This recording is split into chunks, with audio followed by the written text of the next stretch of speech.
News చూస్తున్నాం. రాష్ట్ర అగ్నిమాపక శాఖ సామర్థ్యాన్ని మరింత బలోపేతం చేసే దిశగా ప్రభుత్వం కీలక అడుగు వేసింది. 40 కోట్ల వ్యయంతో కొనుగోలు చేసిన మొత్తం 58 ఆధునిక ఫైర్ ఫైటింగ్ వాహనాలను ముఖ్యమంత్రి నారా చంద్రబాబు నాయుడు ప్రారంభించనున్నారు.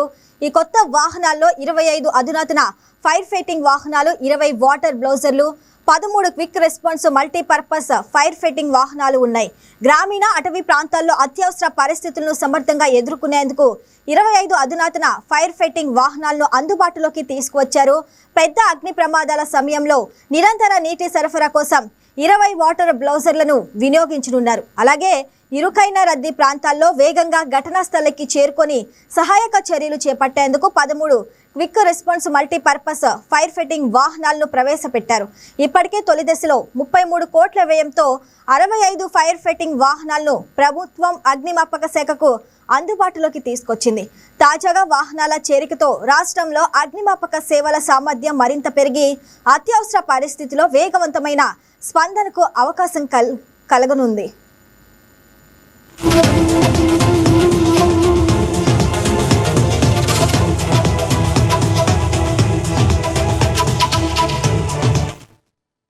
రైట్ గా ఇదే అంశానికి సంబంధించి మరింత సమాచారం ఇన్పుట్ ఎడిటర్ శ్రీనివాస్ అందిస్తారు. శ్రీనివాస్, చెప్పండి. అగ్నిమాపక శాఖ సామర్థ్యాన్ని మరింత బలోపేతం చేసే దిశగా అయితే ప్రభుత్వం మరొక కీలక ముందడుగు వేసింది. దాని గురించి అప్డేట్స్ ఏంటి? మనం చూసాము, రాష్ట్ర రాజధాని అమరావతికి సంబంధించి సీడ్ యాక్సిస్ రోడ్ ఇనాగ్రేషన్ చేశాము. అంటే రోజుకు ఒక ఆధునీకరణ పద్ధతిలో రోజుకొక విధంగా అమరావతి అభివృద్ధి దశలో ముందుకు వెళ్తున్న దానికి ఈ నిదర్శనాలుగా మనం చెప్పుకోవచ్చు. అయితే తాజాగా ఈ రోజు మరికొద్ది సేపట్లో రాష్ట్ర ముఖ్యమంత్రి చంద్రబాబు నాయుడు ఆధ్వర్యంలో రాష్ట్ర అగ్నిమాపక శాఖకు చెందిన ఒక 58 ఆధునిక ఫైర్ సెట్టింగ్ వాహనాలను ముఖ్యమంత్రి చంద్రబాబు నాయుడు విడుదల చేయబోతున్నారు. దీంతో మనకి అగ్నిమాపక శాఖలో మరిన్ని వాహనాల సంఖ్య పెరుగుతుంది. అయితే ఇవన్నీ కూడా అత్యంత ఆధునికమైన వాహనాలని చెప్పొచ్చు. దేశంలో ఇలాంటి వాహనాలు ప్రస్తుతం ఆంధ్రప్రదేశ్లోనే ఉన్నాయని చెప్పొచ్చు. ఎందుకంటే ఇవి అత్యంత ఆధునికంగా దాన్ని తీసుకొచ్చి మరింత ఆధునీకరించే పద్ధతిలో మరికొన్ని మార్పులు కూడా చేయడం జరిగింది. అయితే మొత్తానికైతే రాష్ట్ర అభివృద్ధి, ఆంధ్రప్రదేశ్ రాష్ట్ర రాజధాని అమరావతి అభివృద్ధిని దృష్టిలో పెట్టుకుని రాష్ట్ర ప్రభుత్వం కొన్ని కీలక నిర్ణయాలు తీసుకుంటుంది. అందుకు తగ్గ ఆధునిక యంత్ర సామగ్రిని కూడా సమకూర్చుకునే పనిలో ఉన్నారు.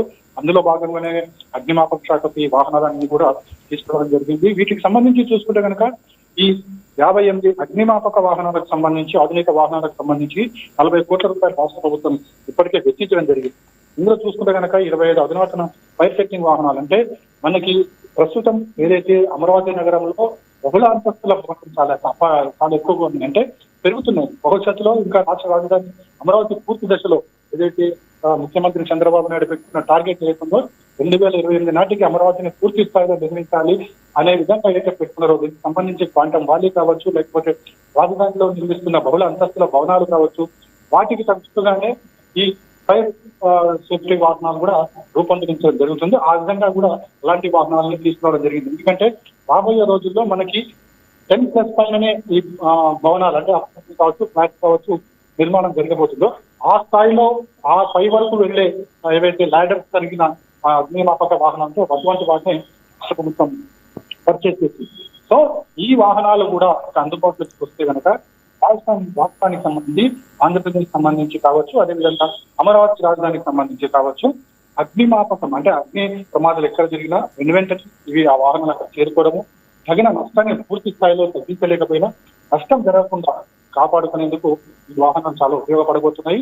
మొత్తానికైతే ఈ అధునాతన వాహనాలకు సంబంధించి ముఖ్యమంత్రి చంద్రబాబు నాయుడు మరి కొద్దిసేపట్లో ప్రారంభించబోతున్నారు. తర్వాత రాష్ట్రానికి అంకితం చేయబోతున్నారు. ఇవన్నీ కూడా అమరావతిలో పాటుగా ఏవైతే వివిధ జిల్లాలకు సంబంధించిన ప్రాంతాలకు వీటిని తరలించబోతున్నారు.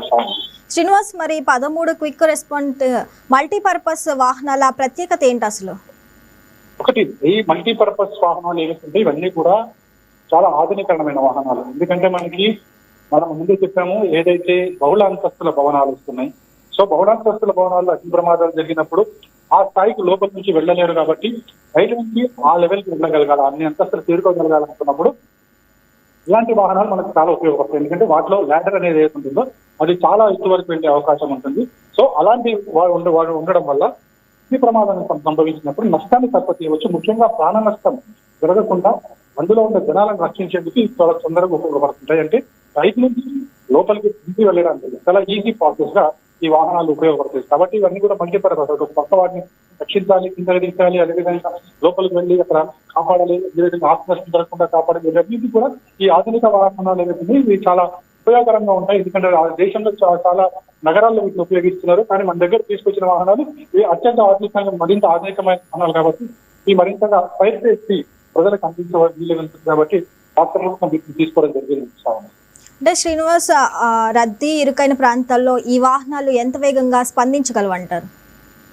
ఖచ్చితంగా, ఎందుకంటే ఫైర్ నామ్స్ ప్రకారం ఒకసారి ఎక్కడైనా ఫైరింగ్ అగ్ని ప్రమాదం జరిగిందంటే అక్కడ వెళ్లేందుకు రూట్ క్లియర్ చేయాల్సి ఉంటుంది. అదేవిధంగా రాష్ట్ర ప్రభుత్వం ఏవైతే నిర్మాణాలు చేపడుతుందో ఆ నిర్మాణాలన్నీ కూడా ఫైర్ నిబంధనలు ఏవైతే అగ్నిమాపక నిబంధనలు ఏవైతే నిబంధనలు తగ్గట్టు నిర్మాణాలు కూడా చేస్తున్నారు. కాబట్టి ఖచ్చితంగా ప్రమాదాలు సంభవించినప్పుడు దానికి తగ్గ రూట్ క్లియర్ చేసుకోవడం, అదేవిధంగా అక్కడ ఉన్న పబ్లిక్ ని అలర్ట్ చేసుకుంటూ వెళ్ళడం లాంటివన్నీ కూడా ఈ ఫైర్ ఇంజిన్ లో ఉండబోతున్నాయి. Right Srinivas, thanks for the updates.